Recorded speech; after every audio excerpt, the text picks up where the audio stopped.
ಎಲ್ಲರಿಗೂ ನಮಸ್ಕಾರ, ಶುಭೋದಯ. ಮೊದಲನೇದಾಗಿ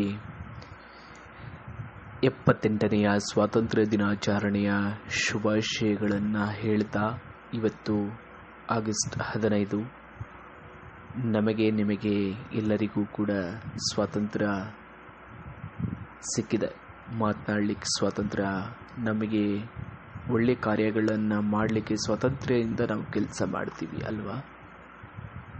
ಆದರೆ ಇದಕ್ಕೆ ಕಾರಣೀಭೂತರು, ಇದಕ್ಕೆ ನಮ್ಮನ್ನು ಸ್ವಾತಂತ್ರ್ಯವನ್ನು ತಂದುಕೊಟ್ಟವರಿಗೆ ನಾವು ನೆನೆಸಲೇಬೇಕಾದಂತಹ ದಿನ ಆಗಸ್ಟ್ 15, 1947ರಲ್ಲಿ ನಮ್ಮ ದೇಶ, ಭಾರತ ದೇಶ ಸ್ವತಂತ್ರ ದೇಶವಾಗಿ ಹೊರಹೊಮ್ಮಿತು. 200 ವರ್ಷಗಳ ಕಾಲ ಆಳಿದಂತಹ ಬ್ರಿಟಿಷರನ್ನ ಮಹಾತ್ಮ ಗಾಂಧೀಜಿ, ಜವಾಹರ್ಲಾಲ್ ನೆಹರು, ಭಗತ್ ಸಿಂಗ್ ಇನ್ನಿತರೆ ಎಲ್ಲ